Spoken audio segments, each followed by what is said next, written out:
Right now, the whole world is in this crazy debt-fueled race for AI supremacy. But India, they're playing a totally different game, especially in the high-stakes world of finance. So forget the global gold rush for a minute. Today, we're going to break down India's unique blueprint for a brand new digital era. Okay, so here's our roadmap for today. First, we'll take a look at the global AI boom and, some of its hidden dangers. Then, we'll see how India's much more cautious strategy really stands out. We're going to dive deep into its new free AI framework, explore the core principles behind it, and finally, we'll connect the dots and see why this isn't just a story about India, but maybe, just maybe, a blueprint for the rest of the world. All right, first things first. Let's set the stage. The global push into AI isn't just some tech revolution. It's a massive financial gamble. We're talking about unprecedented levels of investment, and as we're about to see, a whole lot of risk. Now this is where it gets really interesting. Get this, over $120 billion in data center spending is being moved off the books. Now this isn't just a simple investment, this is some seriously complex financial engineering. So why do that? Well, it's all about making these enormous bets on AI infrastructure look less risky on paper, which just fuels the frenzy even more. And this number, wow, it really tells the story. Since late 2022, a whopping 75% of the S&P 500's returns have been driven by AI-related stocks. It just goes to show you how concentrated this gold rush has become, and how it's basically pulling the entire market along for the ride. But, this kind of boom has a dark side, for sure. The IMF is already sounding the alarm about some serious dangers. We're seeing this herding behavior, right, where basically everyone's AI models are chasing the exact same things. That leads to super inflated stock prices and a massive risk of contagion if those big bets suddenly go bad. And it's not just financial, it's putting a huge strain on our actual physical energy grids too. So you've got this global frenzy happening, and right in the middle of it, India is making a very deliberate choice to forge a different path. It's one that's more measured, more cautious, and really tailored to its own unique economic reality and its own long-term goals. And this slide just lays out the strategic choice so clearly. On one side, you have that top-down frontier model approach. We're talking massive amounts of capital, chasing the biggest, baddest AI models, all concentrated in just a few giant companies. But India, they're going for a bottom-up strategy.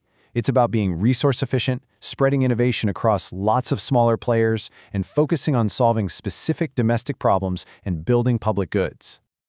So the big question is, how do you manage this, especially in a sector as absolutely critical as finance? Well, that's where the heart of India's plan comes in. A brand new framework that's designed to act like guardrails on this AI superhighway. And this is it. It's called the Free AI Framework. This is the Reserve Bank of India's big answer. It's a set of guiding principles, and the name says it all. Fairness, responsibility, environment, ethics, and accuracy. The whole idea is to encourage responsible innovation while making sure the entire financial system stays stable and trustworthy. And it's really crucial here, the timing. RBI surveys show that only about 21% of financial institutions in India are even using AI right now. So this free AI framework isn't some reaction to a crisis. No, it's a proactive move to shape the entire ecosystem before AI gets too powerful and too entrenched. So the framework is basically built on two big ideas that have to work together. On one side, it's all about enabling innovation, creating shared infrastructure so even smaller firms can get in on the action, and setting up regulatory sandboxes for safe experimentation. Then on the other side, it's all about mitigating risk, demanding clear rules, strong data privacy, and constant monitoring. It's really about growing fast but growing safe. And holding this whole structure together is a really clear philosophy. The RBI has laid out what it calls the 7 Sutras. These are the core guiding principles for how AI should be built and used in the financial world.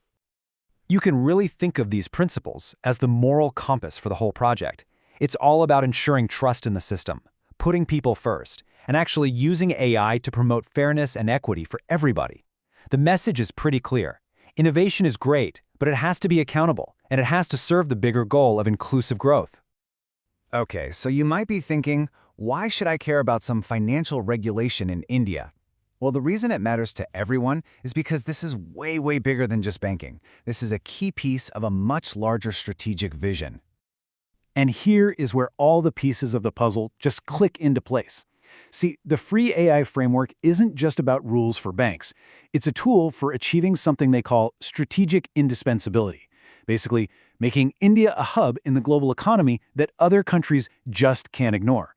It's about technological sovereignty, keeping the value from Indian data in India. And ultimately, it's about creating a model that other emerging economies can look at and maybe even follow. Which really leaves us with this final thought.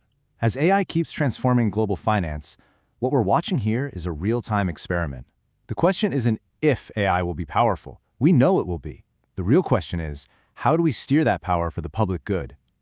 India has just laid out its answer, and you can bet the world is watching to see if this blueprint for responsible innovation becomes the new global standard.